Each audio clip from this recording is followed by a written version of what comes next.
Hello guys, welcome back to our channel. और आज हम लोग देखने वाले हैं स्टैटिस्टिक्स ऑफ डेटा साइंस। मतलब डेटा साइंस में स्टैटिस्टिक्स के क्या रोल है, क्या इंपॉर्टेंस है और क्यों हम स्टैटिस्टिक्स को इतना ज़्यादा वैल्यू देते हैं।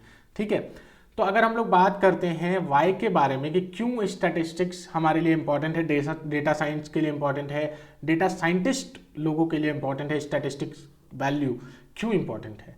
देखो, अगर हम स्टैटिस्टिक्स की बात करें तो स्टैटिस्टिक हमारा साइंस के अंदर क्या है ना, एनालाइजिंग डेटा। अगर हम एनालाइज करना चाहते हैं डेटा को ऊपर आप एनालाइज कर रहे हैं, ठीक है, तो एनालाइज जब हम करते हैं डेटा के ऊपर तो स्टैटिस्टिक्स की बहुत ज़्यादा ज़रूरत पड़ती है। मतलब कि अगर हम स्टैटिस्टिक्स वैल्यू के एक्चुअल मीनिंग के बारे में बात करें, एकदम करेक्ट एक्चुअल मीनिंग की बात करें, तो वो बहुत ज़्यादा हेल्प करेगा आपको एनालाइज करने में, पूरी डेटा सेट को एनालाइज करने में बहुत ज़्यादा हेल्प करेगा। ठीक है, स्टैटिस्टिक की बात करें तो ठीक है, तो हम लोग स्टैटिस्टिक्स की बात करें तो एनालाइज करने में बहुत ज़्यादा हेल्प करने वाला है। तो जब भी हम एक मॉडल बनाते हैं ना, प्रिडिक्शन का मॉडल, हमेशा हम लोग क्या करेंगे, प्रिडिक्शन का मॉडल बनाते हैं। अब ये प्रिडिक्शन मॉडल अगर रिलायबल नहीं होगा तो फायदा ही क्या है प्रिडिक्शन करने का।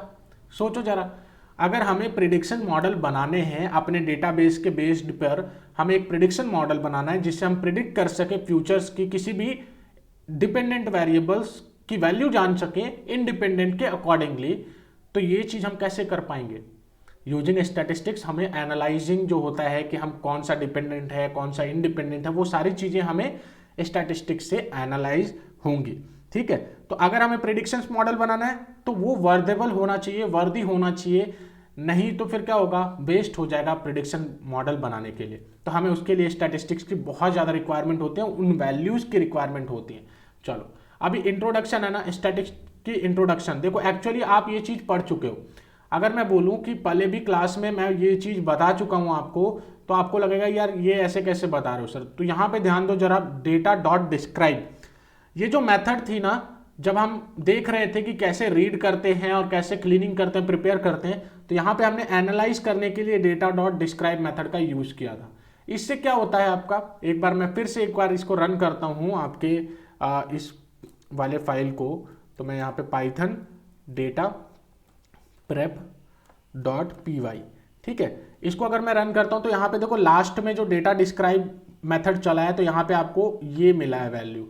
इसको मैं ऊपर कर दूं और इसको नीचे, तो यहाँ पे देखो ये वैल्यू आपको डिस्क्राइब मेथड में मिली है। ठीक है, अगर आप देखोगे तो यहाँ पे सारे जो वैल्यूज हैं ये क्या हैं, सारे वैल्यूज जो हैं वो कहीं ना कहीं आपके स्टैटिस्टिक्स से मैच कर रहे हैं।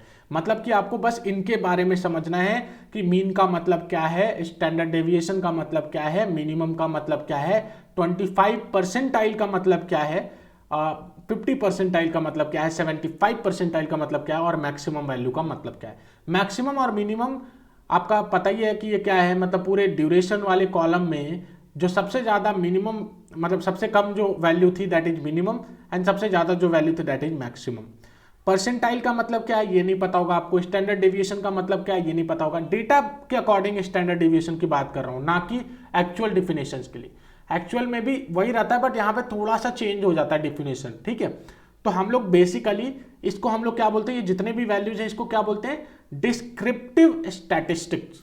ठीक है, डिस्क्रिप्टिव स्टैटिस्टिक्स के बारे में हमें सिर्फ समझना है। तो हम लोग नेक्स्ट लेक्चर से सिर्फ और सिर्फ इसके बारे में समझेंगे कि what is percentile, what is standard deviation, what is mean, and कैसे हम इनके बीच, मतलब इनके नंबर्स को हेल्प में लेकर, इनके नंबर्स को यूज करके, लाइक स्टैंडर्ड डिविएशन की ये वैल्यू है तो इसको यूज करके हम क्या कुछ फाइंड कर सकते हैं, क्या कुछ एनालाइज कर सकते हैं अकॉर्डिंग टू दिस डेटा।